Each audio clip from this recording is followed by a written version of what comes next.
Repasando un poco lo que nos habló Carlos hace 2 semanas para volver a entrar en este patrón de la serie nueva en la que estamos, caminando en el Espíritu, porque la semana pasada, aunque Hellman nos habló del Espíritu, no era parte de la serie ese mensaje. Y repasando un poco lo que se nos trajo hace 2 semanas, se nos enseñó al final del capítulo 1 que todos los seres humanos gentiles necesitamos ser salvos del juicio de Dios, de la ira de Dios, y que la causa de esa ira es la impiedad que mora en nosotros y que nos lleva a resistir la verdad que Dios nos ha revelado por medio de la creación. También se nos dijo que el problema del hombre gentil no es un problema de falta de conocimiento o de ignorancia, sino es un problema moral, porque Pablo dijo, no lo abran, voy a leer nada más así algunos versículos seleccionados.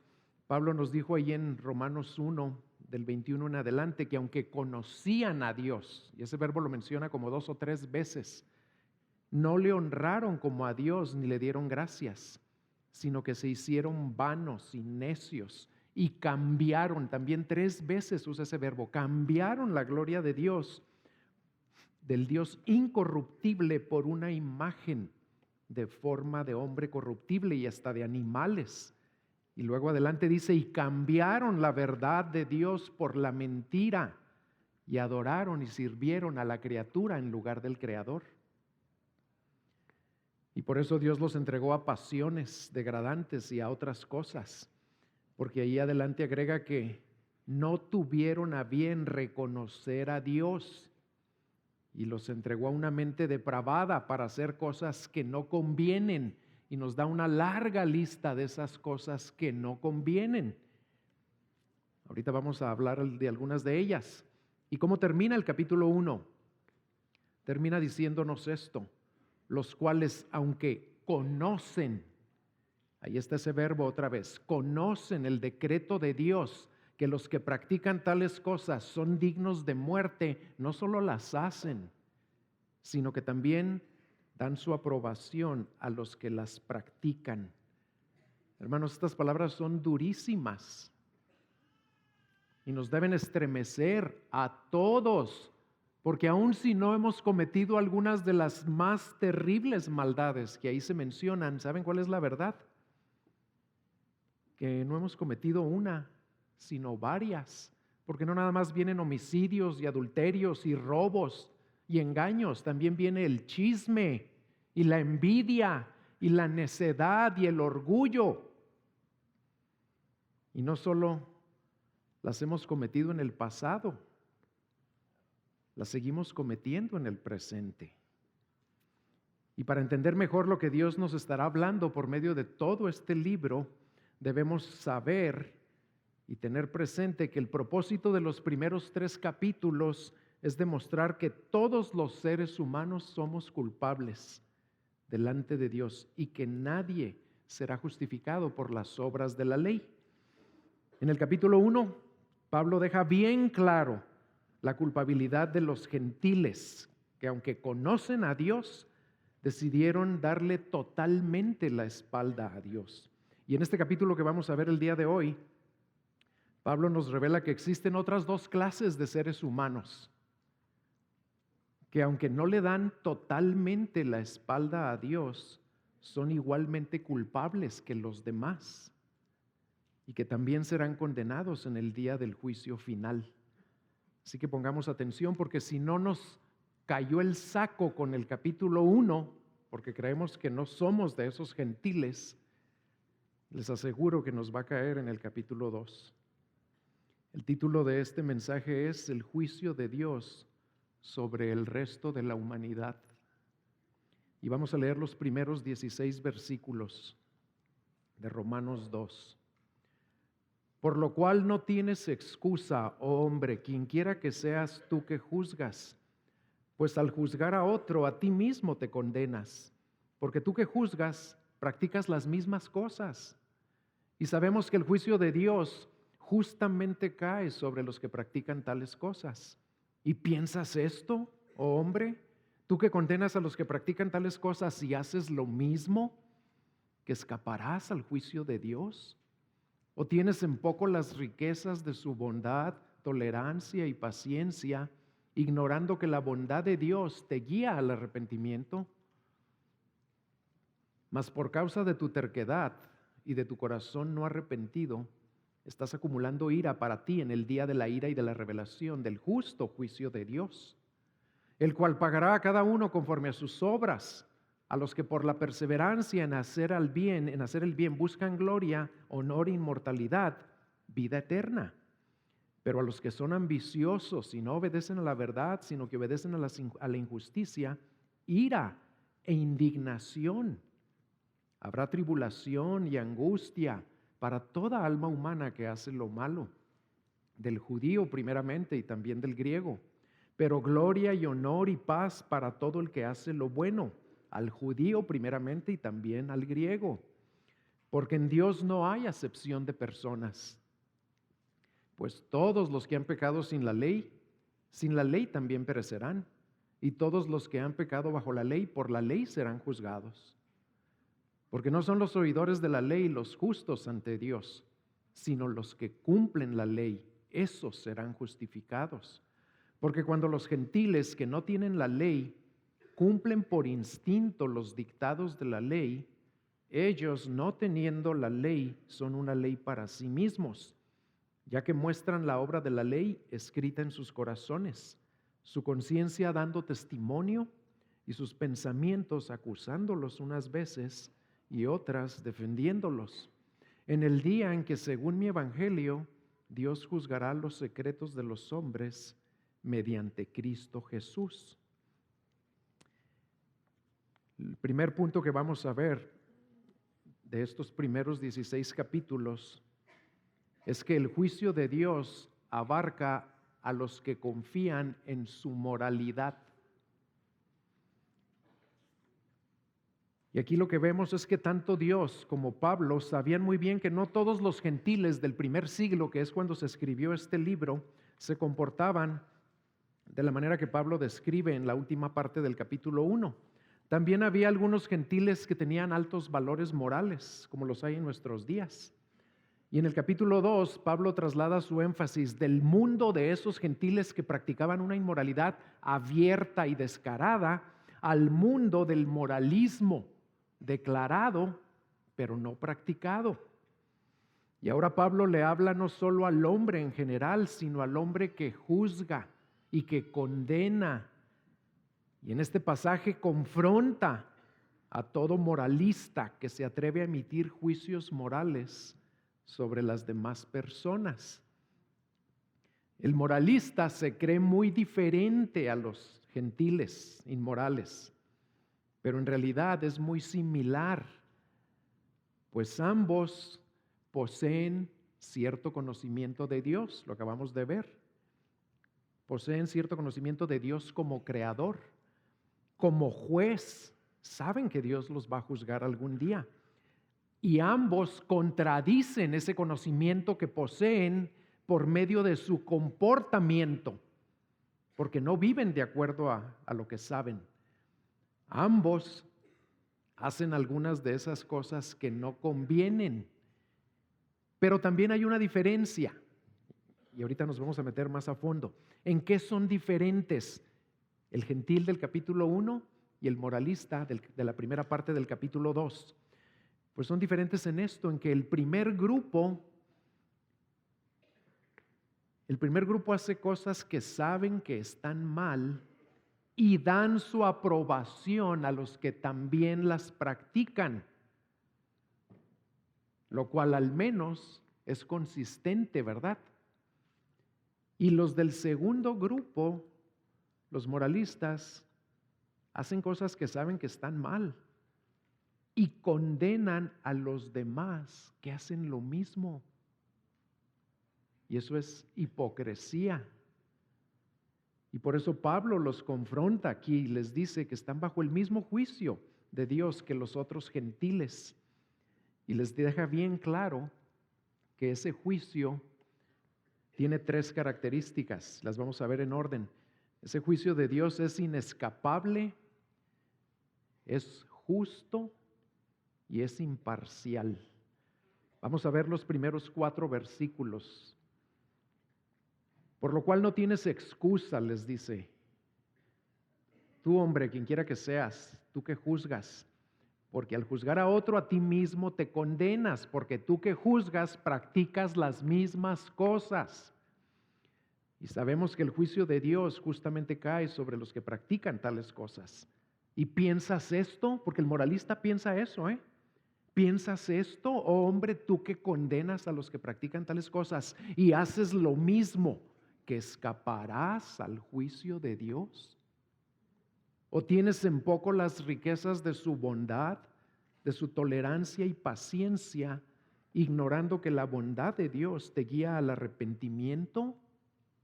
¿Qué está diciendo Pablo aquí? Pues nos está revelando una extraña falla, un extraño defecto que tenemos todos los seres humanos. Y ese defecto es que tenemos una tendencia a criticar a todos los demás, menos a quién, a nosotros mismos, ¿verdad? Con frecuencia, lo duro que somos con los demás es lo blando que somos con nosotros mismos. Nos indignamos ante el deshonroso comportamiento de otras personas, mientras que el mismo comportamiento no nos parece tan mal cuando nosotros lo hacemos. Y les voy a dar un ejemplo que me comentó Chovy Roberto hace unos meses, de un pastor en El Salvador, que es el pastor de una de las iglesias más grandes del país. Tiene miles de personas en su iglesia y lo agarraron cometiendo adulterio con una jovencita en un motel. Lo agarraron, como dice el dicho, con las manos en la masa. ¿Y saben qué hizo? En lugar de renunciar al pastorado, pedirle perdón a Dios, confesar su pecado ante la congregación y pedirles perdón a ellos también, no renunció. Siguió al frente y cuando lo cuestionaron, les dijo, es que mi infidelidad fue infidelidad responsable, porque nomás lo hice con una.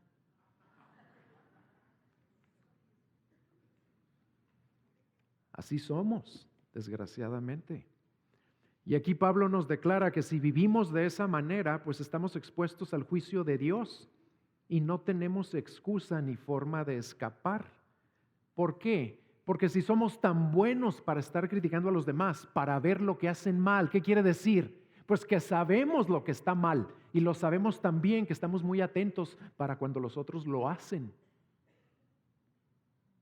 Pero no estamos igual de atentos para cuando nosotros lo hacemos. Y al juzgar a los demás nos condenamos a nosotros mismos, porque tú que juzgas practicas las mismas cosas. ¿Cómo entonces podemos suponer que siendo simples humanos que asumimos el papel de juez que solo le corresponde a Dios, cómo podemos asumir que vamos a escapar al juicio de Dios? Imposible.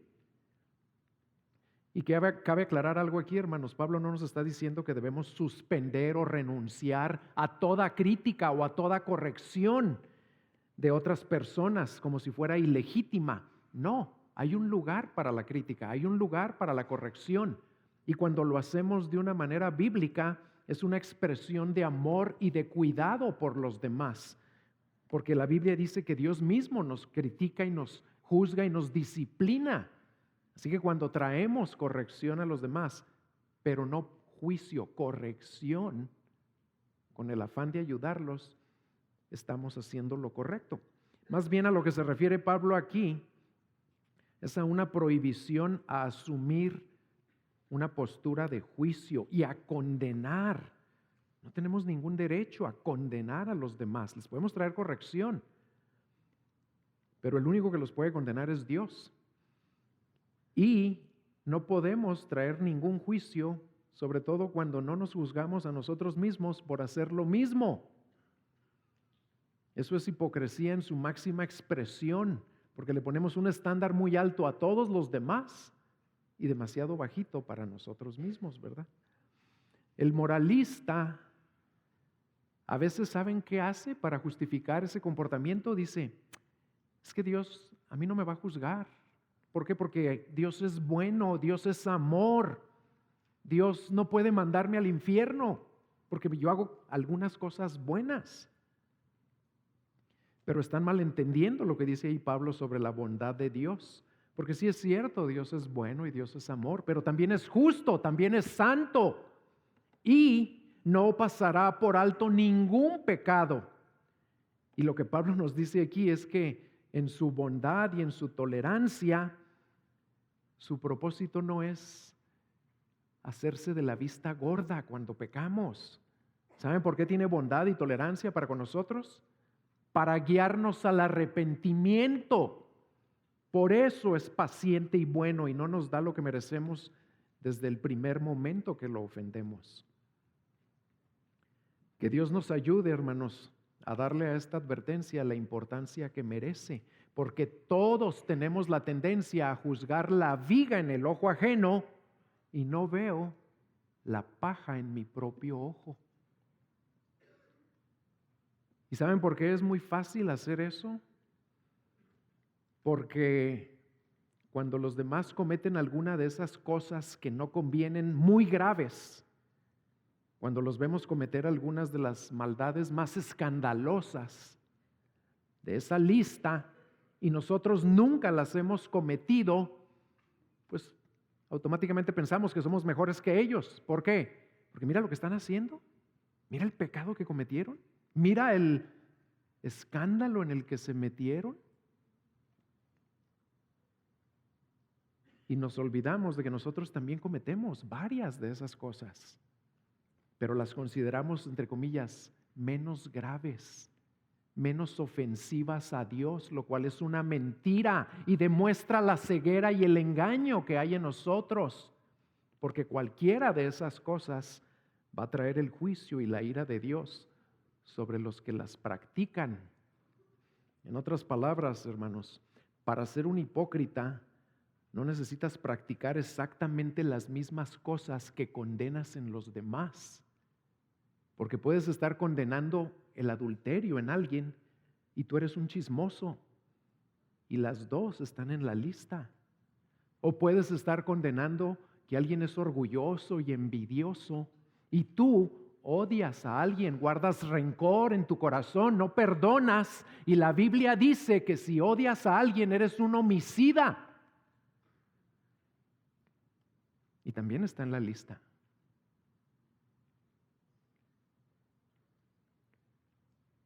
¿Cuál es el pecado que más aborreces? Te lo pregunto porque generalmente será el que más juzgues en los demás. Y vas a ser víctima de ese dicho que dice, dime de qué presumes y te diré de qué careces. Que Dios nos ayude a examinarnos a nosotros mismos primero que nada. El juicio de Dios en los siguientes versículos del 5 al 11 también será justo. En el versículo 5 Pablo dice, mas por causa de tu terquedad y de tu corazón no arrepentido estás acumulando ira para ti en el día de la ira y de la revelación del justo juicio de Dios. Y en el versículo 6 nos revela el criterio que usará Dios para llevar a cabo su juicio, el cual pagará a cada uno que conforme a sus obras. Muchos cristianos se asustan al leer esto y piensan que Pablo se deschavetó, se está contradiciendo porque ya no había dicho en el capítulo 1, versículos 16 y 17 que la salvación era por fe, no por obras, ¿se acuerdan? Y eso lo vamos a ver más adelante también en el libro de Romanos. Pero no es una contradicción porque Pablo está hablando de dos cosas diferentes. Él en el capítulo 1 sí estaba afirmando que la justificación es por medio de la fe nada más. Pero el juicio, que es de lo que está hablando aquí, será en base a las obras. ¿Y por qué será en base a las obras? Pues porque el día del juicio, el día de la ira de Dios, va a ser un evento público y va a requerir evidencia pública y verificable que lo respalde. Y la única evidencia pública disponible serán las obras que las personas hayan hecho. el fruto que dio su vida. Y lo mismo se aplica a la fe genuina, a la fe que salva, la cual solo se puede demostrar como por buenas obras, motivadas por amor a Dios y al prójimo. Santiago 2:17 dice, así también la fe por sí misma, si no tiene obras, está muerta.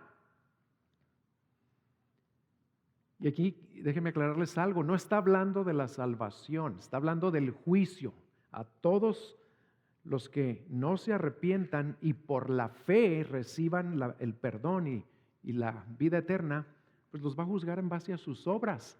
Y los que tienen fe, fíjense qué importantes son las obras, los que tienen fe no se pueden salvar diciendo, es que yo tengo fe, si no tienen obras, porque son las obras las que demuestran si realmente tienen esa fe. ¿Se acuerdan de la serie que vimos hace como 2 o 3 años?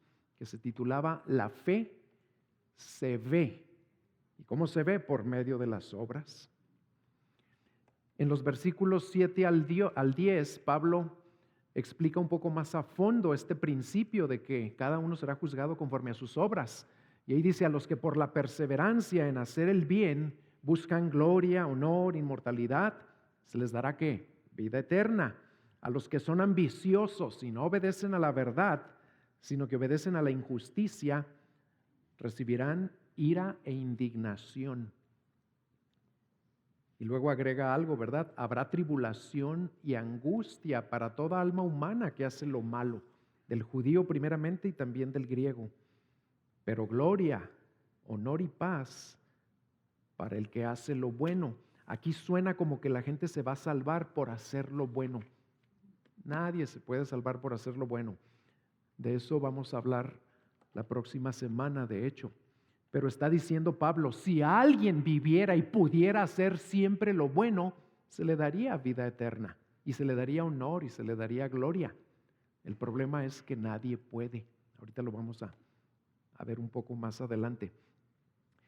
Y lo que aquí nos revela Pablo, es que hay nada más 2 destinos finales para la humanidad. Vida eterna, el cual Jesucristo mismo dijo en Juan 17:3, y esta es la vida eterna, que te conozcan a ti, el único Dios verdadero, y a Jesucristo a quien tú has enviado. Esa es la vida eterna, conocerlo a Él. Y el otro destino final es la terrible experiencia del juicio de Dios, que es ira, indignación, tribulación y angustia. ¿Y qué es lo que va a decidir el destino de cada ser humano? Vean lo que ahí nos lo dice Pablo en estos versículos. Lo que lo va a decidir es una combinación de lo que buscamos, cuál es tu meta suprema en esta vida, y lo que hacemos. Porque generalmente la gente actúa en base a lo que busca, a lo que quiere, a lo que anhela, a lo que quisiera alcanzar. Por un lado están los que buscan gloria, buscan la presencia y la manifestación de Dios, los que buscan honor, la aprobación de Dios, los que buscan inmortalidad, el gozo inefable de estar con Él por siempre. Y buscan esas bendiciones perseverando en hacer el bien. Y por el otro, están aquellos que son ambiciosos, egoístas y no obedecen a la verdad, sino que obedecen a la injusticia. Para ellos habrá tribulación y angustia. Y para los otros alcanzarán lo que buscan: gloria, honor y hasta paz con Dios y paz con los demás. ¿De qué lado estás tú? Y la manera más correcta de responder a esa pregunta es hacerte otra pregunta. ¿Qué buscas o anhelas como tu meta suprema en esta vida? ¿Qué es lo que más quieres lograr o alcanzar? ¿La gloria de Dios? ¿El honor de parte de Dios? ¿La presencia de Dios? ¿Eso es lo que más quieres? ¿O buscas más alcanzar tus propias metas y que Dios te las bendiga? Eso es lo que va a determinar tu destino final.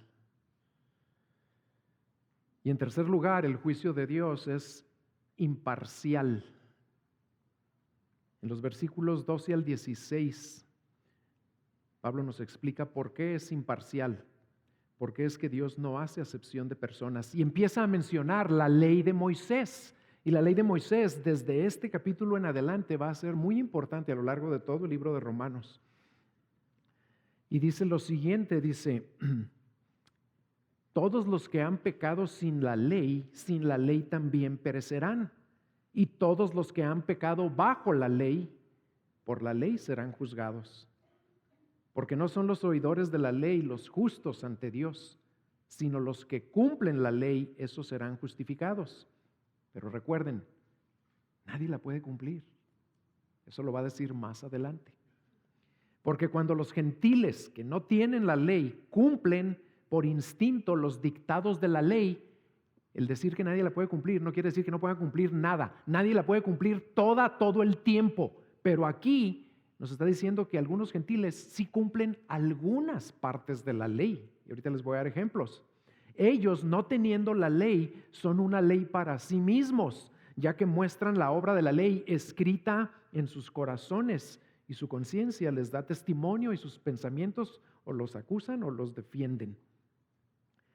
La principal diferencia entre judíos y gentiles es que los judíos tienen la ley y la oyen cada semana en la sinagoga. Tienen conocimiento de la palabra de Dios, mientras que los gentiles no tienen la ley. Pero esa diferencia no es realmente tan crucial. ¿Saben por qué? Porque en los aspectos más importantes, tanto el judío como el gentil son exactamente iguales. Ambos tienen conocimiento moral.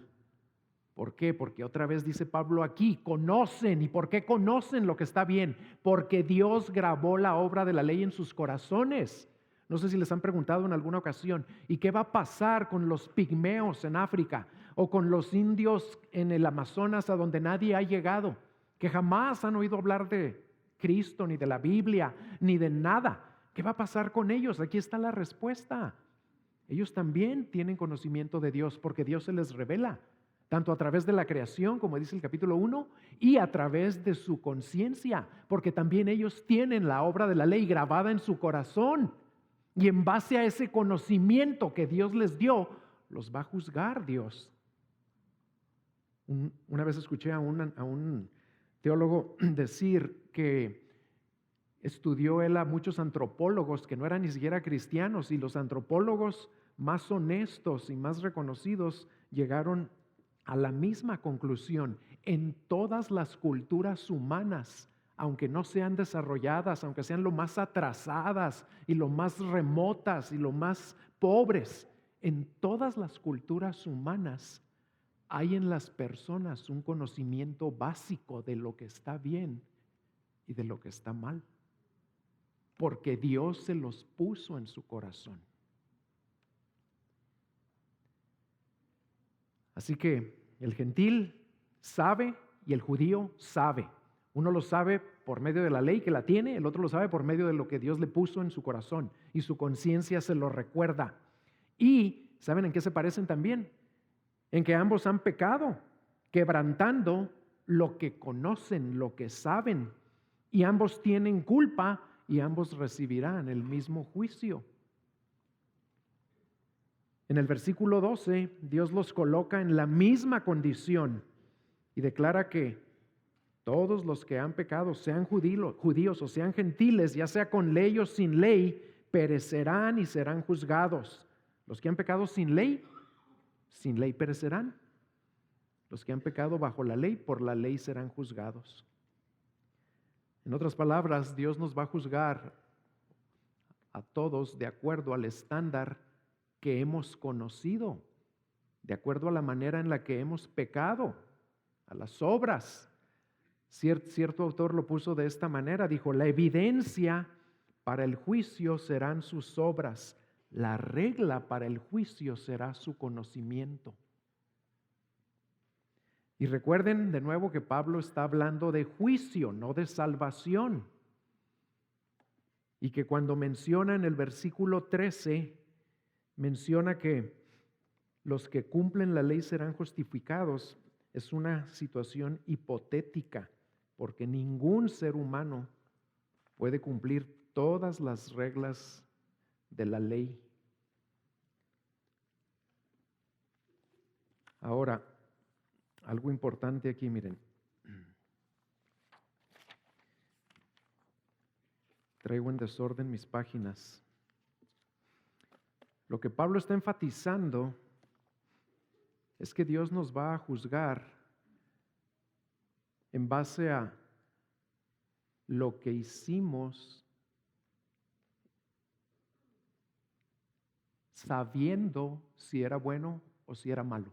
Nada más, nos va a juzgar en base a lo que ya sabíamos y cómo nos comportamos. Y todos, hasta los gentiles que nunca han oído hablar de Cristo, tenemos un conocimiento interno de lo que la ley demanda. Por eso agrega ahí en el versículo 14, cuando los gentiles que no tienen la ley o la Biblia cumplen por instinto los dictados de la ley. ¿A qué se refiere? Y ahí es donde nos va a caer el saco a muchos de nosotros, a que algunos gentiles hacen lo que la ley o parte de la ley requiere. Eso lo podemos ver tanto en el primer siglo, allá donde Pablo vivía, como aquí en Juárez en el siglo XXI o en cualquier lugar a donde vayan.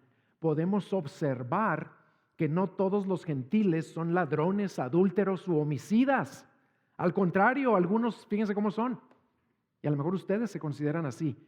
Algunos gentiles honran a sus padres, respetan la dignidad de la vida humana, son fieles a sus esposas, practican la honestidad, hablan la verdad al prójimo y hasta cultivan el contentamiento. ¿Y saben qué son esas 6 cosas que les acabo de decir? Es cumplir los 6 de los últimos 10 mandamientos. Hay gentiles que cumplen la mayoría de los 10 mandamientos. Esos últimos 6. Y tal vez ni siquiera tienen la ley o tienen la Biblia. Pero ¿saben cuál es el problema? Que no pueden cumplir el primero. Como el joven rico. ¿Se acuerdan el joven rico que se acercó al Señor Jesucristo y le dijo: Señor, Señor bueno, maestro bueno? Le dijo: ¿qué haré para heredar la vida eterna? ¿Y qué le contestó el Señor? ¿Por qué me llamas bueno? Ninguno hay bueno, nada más uno, Dios. Ya sabes los mandamientos, hazlos. Y el joven rico le contestó: todo eso lo he guardado desde mi juventud. Pero el Señor, ¿saben cuáles mandamientos les dio? Estos 6 que les acabo de mencionar nada más. No matarás, no cometerás adulterio, no robarás, no dirás falso testimonio, honrarás a tu padre y a tu madre y no codiciarás. Y él dijo: todo eso lo he guardado desde mi juventud, Señor. Y luego el Señor le dio en el clavo, ¿verdad? Le dijo: bueno, ahora ve y vende todo lo que tienes y dalo a los pobres y ven y sígueme. ¿Saben qué le estaba diciendo? Cumple también el primero, que es: no tendrás dioses ajenos delante de ti. ¿Quién era su Dios? El dinero y sus cosas. ¿Quién es el Dios de los gentiles que viven así? ¿Saben quién es? Ellos mismos, porque se creen moralmente buenos. Fíjense todo lo que cumplen. Y estos gentiles, estos moralistas, son los que más juzgan a los demás, porque ellos sí cumplen gran parte de la ley. Y son los que más batallan para reconocer su pecado, para escuchar y aceptar el mensaje del Evangelio. Porque ¿qué les tenemos que decir cuando les traemos el Evangelio? Y ahorita lo voy a mencionar. Pues que son pecadores igual que los demás. Y ellos se indignan. ¿Cómo que soy pecador? ¿Que no me conoces? ¿Que no sabes cómo vivo?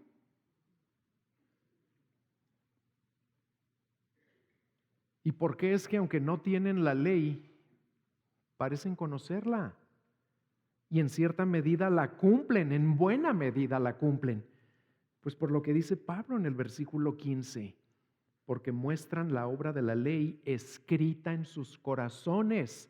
Y Pablo aquí no está hablando de regeneración, no han sido regenerados, está hablando de creación, del hecho de que la obra o los requerimientos de la ley ha sido escrita en los corazones de todos los seres humanos por su Creador. Dios colocó en ti y en todo ser humano lo que la ley demanda, en lo más básico, en lo esencial, en lo fundamental. Todos tenemos cierto conocimiento de la ley de Dios. Por eso en el capítulo 1, versículo 20, Pablo ya había dicho, de manera que no tienen excusa.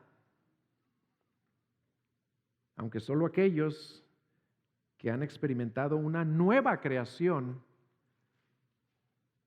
van a poder amar esa ley y van a poder recibir el poder para obedecerla.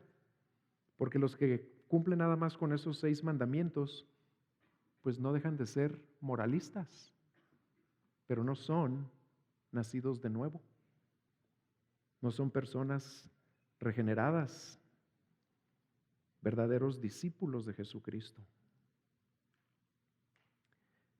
¿Y cómo cierra esta sección Pablo en el versículo 16? Cierra diciendo que en el día en que, según mi evangelio, Dios juzgará los secretos de los hombres mediante Cristo Jesús. La Escritura nos dice muchas veces que Dios conoce nuestros corazones y por eso será imposible que alguien no reciba justicia perfecta. ¿Por qué? Porque Dios conoce todo lo que hemos hecho de manera perfecta y en base a eso va a juzgar a cada ser humano. Él conoce no nada más todos los secretos de los corazones de todas las personas. ¿Saben qué conoce? Los motivos. Conoce todo lo que han hecho, ya sea en público o en secreto, y la razón por la que lo han hecho.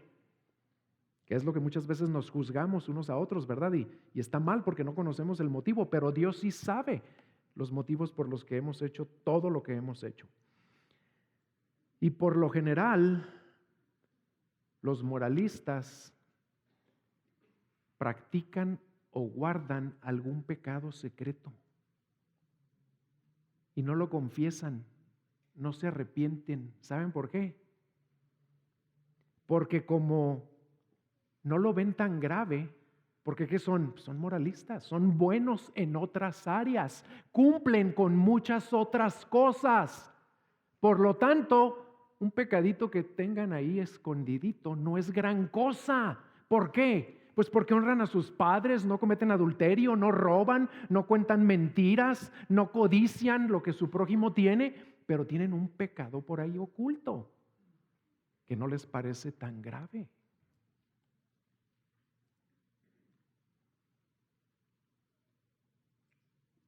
Recuerden lo que nos dice aquí Pablo. El Señor va a venir a juzgarnos un día y va a juzgar los secretos de los hombres. Y no necesitas ser un moralista para guardar secretos. También hay cristianos que guardan secretos. Pero los guardan los pecados secretos porque ya cayeron en una moralidad en lugar de estar viviendo de acuerdo al Evangelio. Si tú estás haciendo algo en secreto, arrepiéntete, confiésalo y pídele al Señor que te ayude a vencer ese pecado por el poder del Evangelio. ¿Por qué? Porque Dios ya estableció un día en que juzgará a toda la humanidad. En Hechos 17:31, Pablo lo dice de esta manera. Hechos 17:31, ahí se los van a poner. Dice así, miren. Dice, porque Él ha establecido un día en el cual juzgará al mundo en justicia, por medio de un hombre a quien ha designado, habiendo presentado pruebas a todos los hombres, al resucitarle de entre los muertos. Y confirma eso el Señor Jesucristo mismo. En Juan 5:22, el Señor dijo, porque ni aun el Padre juzga a nadie, sino que todo juicio se lo ha confiado al Hijo. Hay que arrepentirnos porque Él todo lo ve, todo lo sabe, todo lo conoce, y Él va a venir a juzgarte un día si no te arrepientes y si no te apartas de lo que estés haciendo en secreto. A los que ya somos de Cristo nos debe causar gran aliento que el juez, nuestro juez, va a ser nuestro Salvador. Y a nosotros no nos va a juzgar para mandarnos a un tormento eterno, nos va a juzgar para darnos recompensas. Si es que en realidad eres de Cristo y no eres nada más un moralista cristiano. Y este capítulo nos recuerda otra cosa muy importante: el juicio de Dios es parte del Evangelio. Y eso quiere decir que las buenas nuevas brillan con mayor fulgor cuando las anunciamos sobre el trasfondo del juicio final. ¿Por qué? Porque si no anunciamos el juicio cuando proclamemos el Evangelio, estamos rebajando el mensaje y lo presentamos solamente como la liberación de tu infelicidad, o lo que te va a librar de tu temor, lo que te va a quitar tus culpas y tu depre. Ese no es el Evangelio. Lo debemos presentar como lo que es, lo único que te puede librar y rescatar de la ira de Dios por lo que hizo otro a tu favor. Y ahí pregúntense cuando comparten el Evangelio, ¿lo comparten completo? ¿Anunciando el juicio? El juicio que está sobre todos los seres humanos, no nada más sobre algunos. Vamos a la segunda sección del capítulo. En esta segunda sección, Pablo nos enseña que el juicio de Dios abarca a otros, a los que confían en su religión. Ya vimos en el capítulo 1 que abarca obviamente a los que no confían en nada, viven para darle rienda suelta a su carne y no les importa Dios, y hasta andan buscando a ver quién los acompaña y quién se les une, ¿verdad? Esos son los del capítulo 1, y esos no lo ocultan, esos son hasta bien francotes. Los del capítulo, la primera parte del capítulo 2 son los moralistas que condenan a los otros, pero que hacen algunas de las mismas cosas y están bajo el mismo juicio de Dios. Y en esta segunda parte del capítulo 2 vemos que el juicio también abarca a los que confían en algo más allá de su moralismo, en su religión.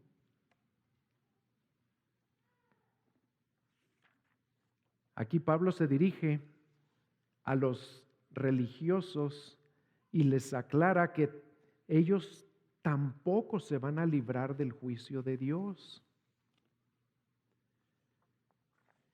¿Por qué?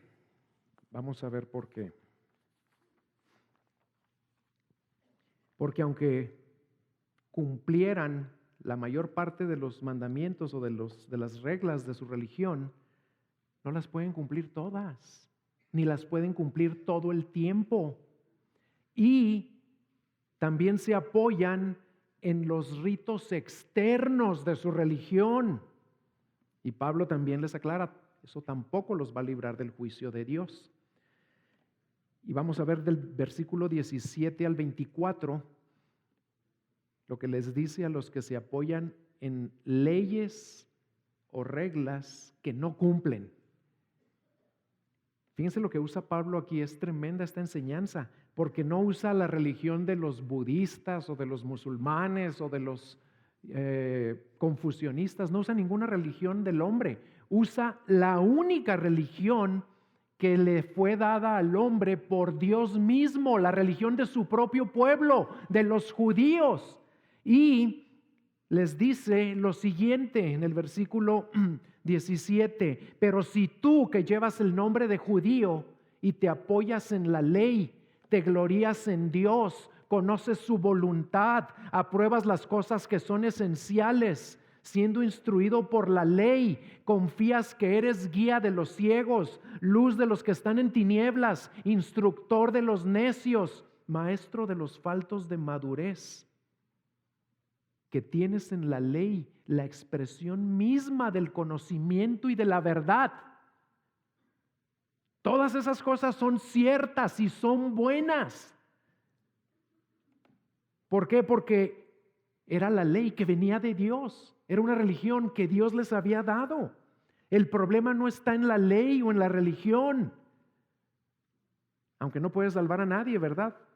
El problema estaba en las personas que se apoyaban en todo eso. La conocían, la aprobaban, hasta se la enseñaban a otros, y no la obedecían.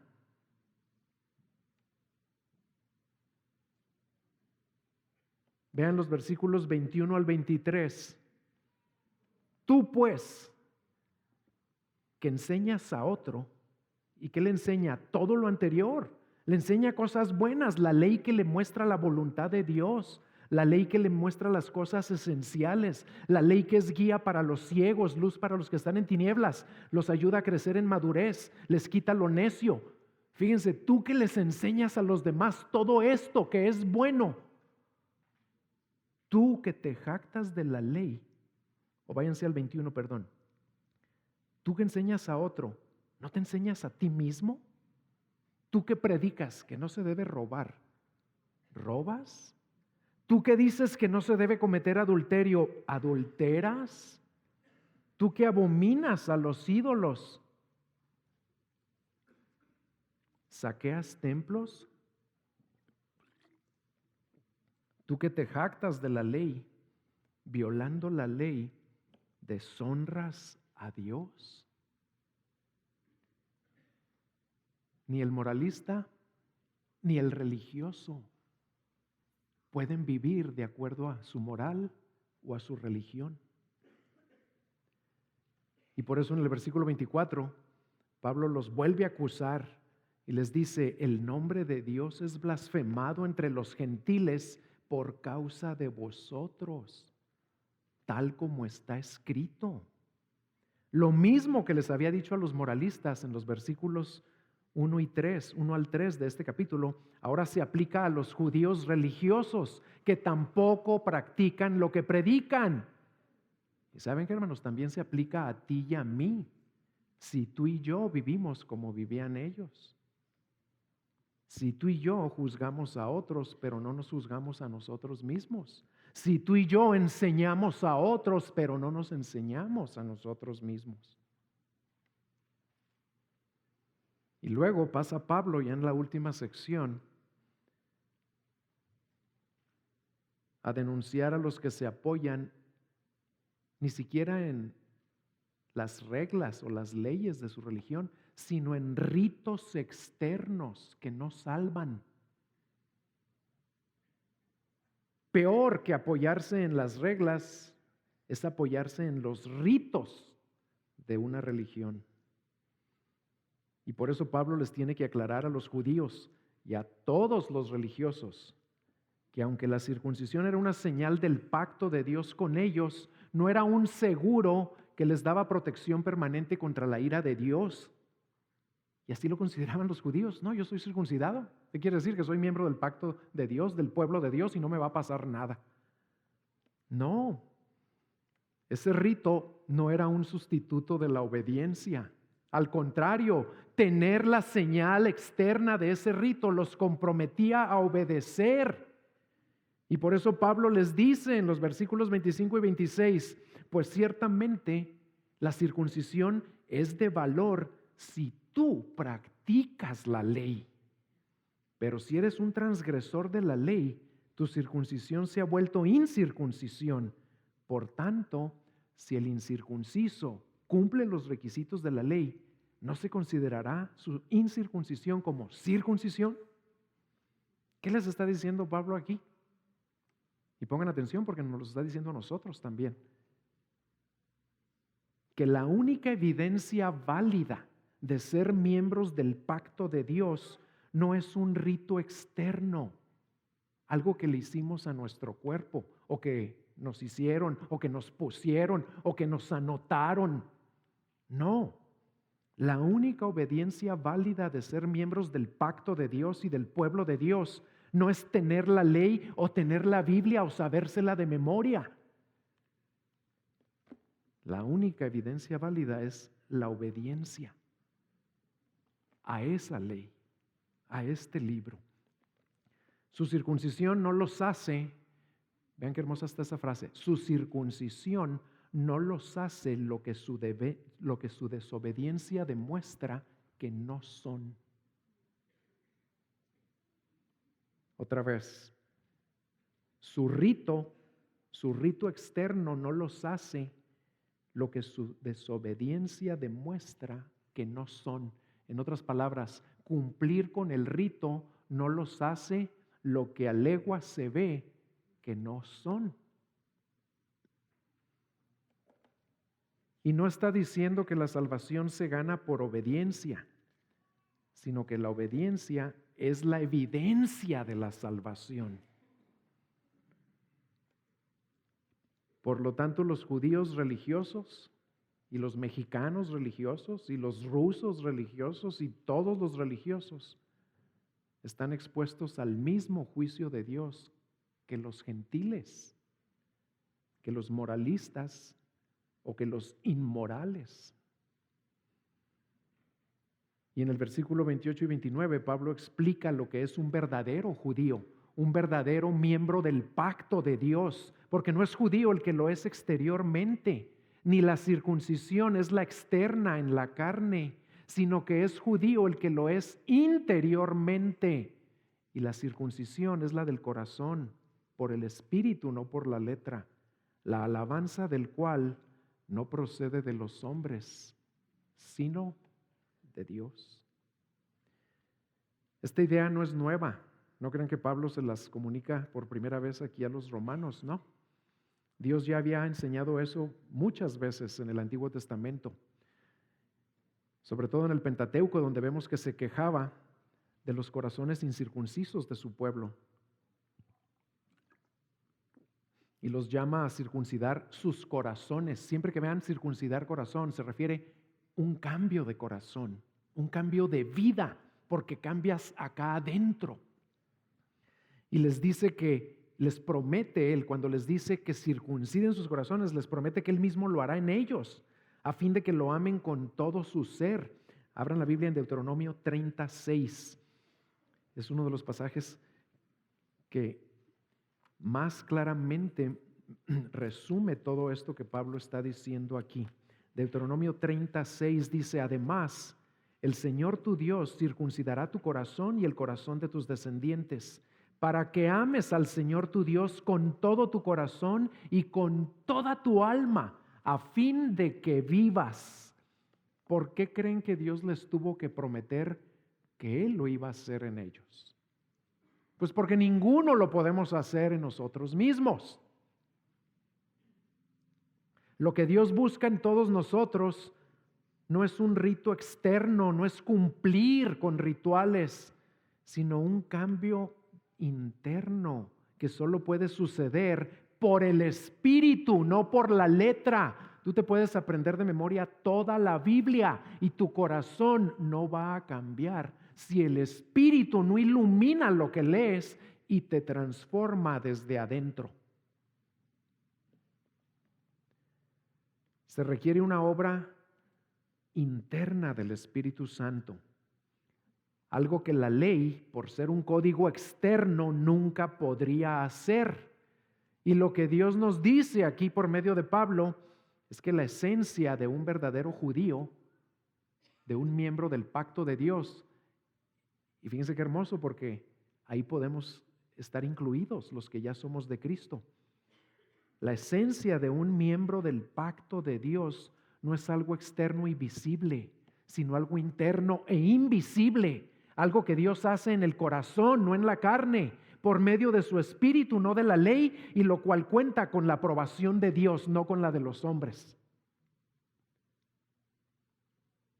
Y por la bendita gracia de Dios, en todos los que ahora somos discípulos de Cristo, el Espíritu ya llevó a cabo esa transformación interior en nuestro corazón. Como dice Tito 3:5, nos salvó, no por obras de justicia que nosotros hubiéramos hecho, sino por su misericordia, por el lavamiento de la regeneración y por la renovación en el Espíritu Santo.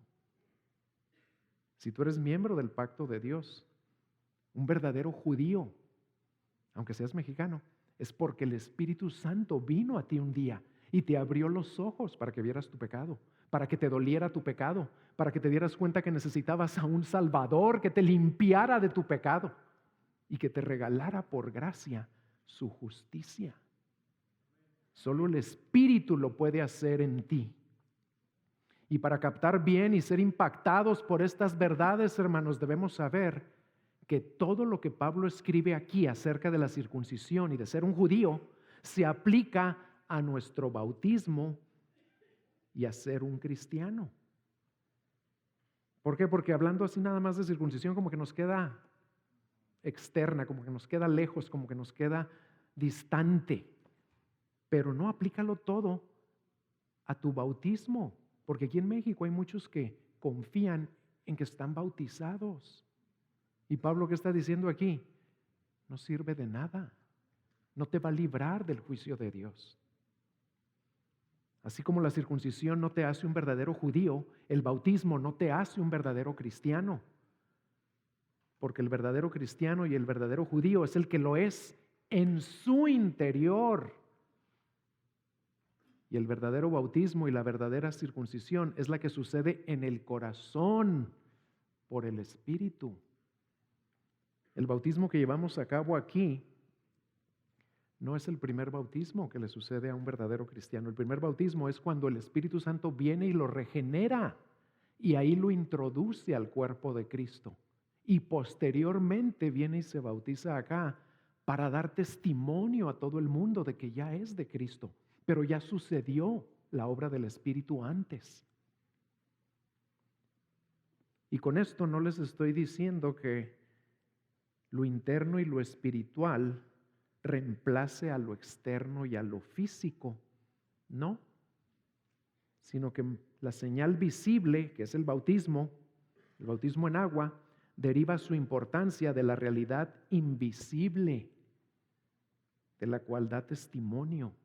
Cuando una persona se bautiza, eso es una señal visible, señal externa, un testimonio a los demás de que ya sucedió una realidad interna en su corazón, cuando esa persona se arrepintió y le entregó su vida a Jesucristo. Esto es lo único que nos puede salvar. No guardar la ley, no vivir de acuerdo a valores morales, no confiar en ritos o en religiones. Si tú estás confiando en tu moralidad, en las cosas que haces y que te llevan a juzgar a los demás, creyendo que eso te librará del juicio de Dios, no lo hagas. Arrepiéntete y deja de confiar en eso, porque tu moralidad es insuficiente. Nunca te podrá justificar delante de Dios. Y si tú estás confiando en tu religión, porque ¿saben qué hacemos? Desgraciadamente, muchos cristianos nos arrepentimos de todo corazón, empezamos a caminar con Dios, empezamos a ir a la iglesia, empezamos a leer la Biblia y con el paso del tiempo empezamos a poner más confianza en qué tantos versículos nos sabemos o leemos, en qué tanto participo en la iglesia, en cuántos ministerios sirvo. Empezamos a poner más confianza en las cosas que hacemos que son buenas y hasta bíblicas.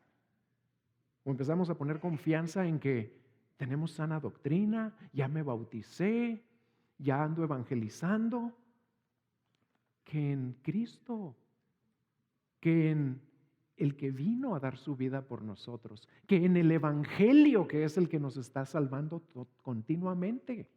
No nada más nos salvó una vez y ya. Si estás confiando en tu religión, en tu conocimiento de la Biblia, en la manera en la que oras, en ritos que has cumplido, deja de hacerlo también, porque tu religión también es insuficiente para librarte del juicio de Dios.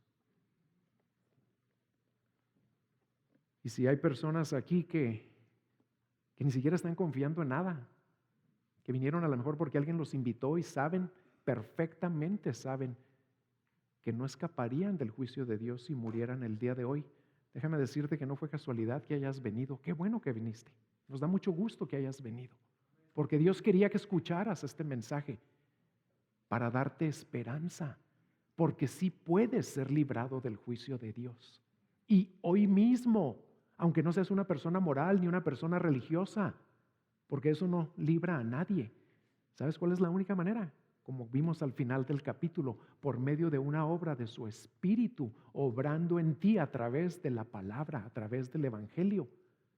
Así que si no quieres vivir consciente de ese destino eterno de tormento, si quieres arrepentirte de tus pecados, pasa aquí ahorita al final y ven a platicar conmigo o con Alex y con mucho gusto vamos a orar por ti y explicarte el Evangelio a fondo. Vamos a ponernos de pie, hermanos.